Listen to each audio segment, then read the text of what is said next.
Hello student, आज हम class 11th का यूनिट फर्स्ट का चैप्टर 2 लेकर मैं आपके लिए आई हूँ। चैप्टर का नाम है मापन एवं मात्रक। तो चलिए हम इस चैप्टर को स्टार्ट करते हैं। तो पहले मैं इसका थोड़ा सा आपको थ्योरी पॉइंट बताऊँ।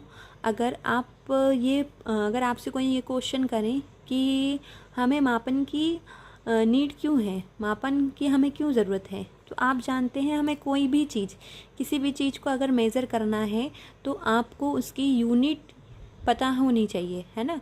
जैसे कि आपको अगर मैं एक एग्ज़ाम्पल दूं, जैसे हम किसी शॉप पर जाते हैं तो हम वहाँ ये बोलते हैं कि भाई हमें 1 किलो शुगर दे दो, है ना। वहाँ पर हमें 1 केजी लगाना पड़ता है, हम ऐसा नहीं बोलते कि हमें 1 शुगर दे दो, ठीक है। इसलिए ही हमें वहाँ पर नीड हुई किसकी, मापन एवं उसके मात्रक की। आई होप आपको इस चैप्टर का जो नेम है उसका मीनिंग आपको समझ में आया होगा, मापन एवं मात्रक, ठीक है। मापन की क्यों आवश्यकता हुई, क्योंकि कोई भी चीज़ है, जैसे मान लीजिए 2 स्टिक हैं, 2 लकड़ी की छड़ हैं जो लगभग समान लंबाई की हैं। अगर उनको हमें मेज़र करना है तो हम ये बता सकते हैं कि जैसे सपोज़ ये है, यहाँ पर ये 2 लकड़ी की छड़ मैंने बनाई, एक ये है और एक ये है, ये ए है, ये बी है। अब मैं यहाँ बता सकती हूँ कि बी बड़ी है ए से, लेकिन कितनी बड़ी है इसके लिए हमें मेज़र करना होगा, ठीक है। और ये मीटर में है, ये सेंटीमीटर में, वो उसकी यूनिट होगी, ठीक है। आई होप आपको इसका जो बेसिक है, जो इसकी थ्योरी है, बेसिक थ्योरी, वो समझ में आई होगी। चलिए इसको अपन देखते हैं। पहला पॉइंट क्या है, पहला पॉइंट है भौतिक राशि। भौतिक राशियाँ क्या होती हैं, वह राशि जिसकी माप की जा सकती है उन्हें भौतिक राशि कहलाती हैं, ठीक है। जिन राशियों को या जिन क्वांटिटीज़ को, राशि को हम इंग्लिश में क्वांटिटीज़ कहते हैं, अगर उन्हें हमें मेज़र करना है तो वो क्या कहलाती हैं, भौतिक राशियाँ कहलाती हैं, ठीक है। अब किसी भी भौतिक राशि की माप को व्यक्त करने के लिए निम्न 2 बातें ज्ञात होनी चाहिए। जैसे मैंने आपको बताया था कि अगर आप शक्कर लेने जा रहे हैं तो उसकी यूनिट, यानी आपको किस में, किलोग्राम में शक्कर चाहिए, और संख्यात्मक मान 1 किलो चाहिए, 2 किलो चाहिए, 3 किलो चाहिए, ठीक है। अब इस पर एक फॉर्मूला होता है, यानी ये है N1 U1 N2 U2। यहाँ N क्या है आपका, N है न्यूमेरिकल वैल्यू या न्यूमेरिकल वैल्यू, यानी आपका संख्यात्मक मान, और U क्या है, यूनिट, ठीक है। तो N1 U1 ये फर्स्ट टर्म की यूनिट हो गई, N2 U2 ये सेकंड टर्म की हो गई, ठीक है। अब चलिए अगर इसमें मैं आपको एक एग्ज़ाम्पल लेकर समझाती हूँ। देखिए अगर इसका मैं एक एग्ज़ाम्पल लूँ, जैसे 5 केजी शक्कर लेनी है ना, 5 केजी शक्कर। तो अगर इसमें लिखूँगी इस फॉर्मूले में, तो 5 × केजी, यानी 5 उसकी न्यूमेरिकल वैल्यू हो गई और यूनिट क्या है उसकी, केजी। लेकिन अगर वही मुझे ग्राम में इसको कन्वर्ट करना है तो यहाँ हो जाएगा 5000 और ये ग्राम, ठीक है। यानी ये हो गया N1 U1, ये हो गया N2 U2। यानी इससे हम एक फॉर्मूला ये बनाते हैं कि ये वैल्यू जो आती है कांस्टेंट आती है, यानी इसकी वैल्यू कैसी है, एक कांस्टेंट वैल्यू है, ठीक है, एक कांस्टेंट मान है। अब इसको हम ऐसे लिखेंगे N1 U1 equals to N2 U2 constant, ठीक है। या फिर हम इसको ऐसे लिख सकते हैं N is inversely proportional to U, N is inversely proportional to U।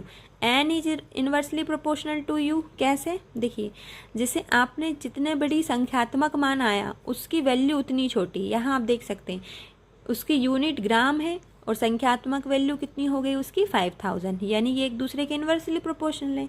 यहाँ देखिए अगर उसकी यूनिट केजी बड़ी यूनिट है तो उसकी न्यूमेरिकल वैल्यू कैसी हो गई, छोटी हो गई, ठीक है। ये इस क्वेश्चन पे भी छोटे छोटे से न्यूमेरिकल जो वो बन जाते हैं, ठीक है। अब नेक्स्ट देखते हैं क्या है, ये राशियाँ कितने प्रकार की होती हैं, भौतिक राशियाँ। तो देखिए भौतिक राशियाँ जो होती हैं वो 2 प्रकार की होती हैं, मूल राशि और व्युत्पन्न राशि, ठीक है। मूल राशि किसे कहते हैं, इसको हम इंग्लिश में बोलते हैं फंडामेंटल क्वांटिटी, वे भौतिक राशियाँ जो एक दूसरे से स्वतंत्र होती हैं मूल राशि कहलाती हैं। यानी ये एक दूसरे पर डिपेंड नहीं करती, है ना। मूल राशियाँ वो राशियाँ होती हैं जो एक दूसरे पर डिपेंड करती है, जैसे नहीं करती। लंबाई, द्रव्यमान, ताप, ये इंडिपेंडेंट है। ये किसी और दूसरे से बनी है क्या? लंबाई किसी और से बनी है क्या? नहीं। द्रव्यमान भी अपने आप में एक इंडिपेंडेंट यूनिट है, ठीक है। ताप भी, और ऐसे ही बहुत सारी होती हैं। अब मैं आपको बता दूं मूल राशि हमारे पास कितनी होती हैं। टोटल 7 मूल राशियाँ होती हैं, जिनको मैंने अभी आगे डिस्कस किया है, ठीक है। फिर नेक्स्ट देखिए व्युत्पन्न राशि। वे भौतिक राशियाँ जो मूल राशियों के पदों में व्यक्त की जाती हैं वो व्युत्पन्न राशि कहलाती हैं। जैसे क्षेत्रफल को हम क्या फॉर्मूला लिखते हैं? लंबाई गुणित चौड़ाई। तो चलिए हम जो मूल राशियों की जो बात करी थी मैंने, अब हम उन्हें समझ लेते हैं। तो चलो बच्चों, अपन जो मूल राशियाँ मैंने बताई हैं आपको, 7 मूल राशियाँ होती हैं, तो उनको हम देख लेते हैं। देखिए आपको आपके स्क्रीन पर दिख रहा होगा 7 मूल राशियाँ कौन कौन सी हैं। लंबाई, द्रव्यमान, समय, ताप, ज्योति तीव्रता, धारा और पदार्थ की मात्रा।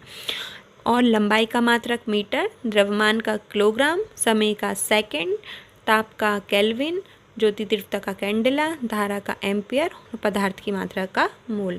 और अब इनको जो सिंबल यूज़ करते हैं यानी जो प्रतीक हैं उनके, वो क्या क्या होते हैं? लंबाई को हम मीटर में, और द्रव्यमान को किलोग्राम में, समय को सेकंड में, ताप को केल्विन में, ज्योति तीव्रता को कैंडेला में, धारा को एम्पियर में, और पदार्थ की मात्रा को हम MOL मोल से व्यक्त करते हैं, ठीक है।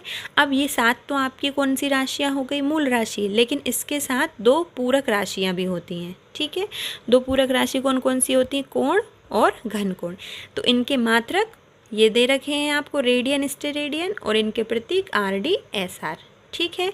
ये आपको अपने नोट्स जहाँ भी आप बनाते हो वहाँ पर इसको पूरे टेबल को बना लेना है, ठीक है।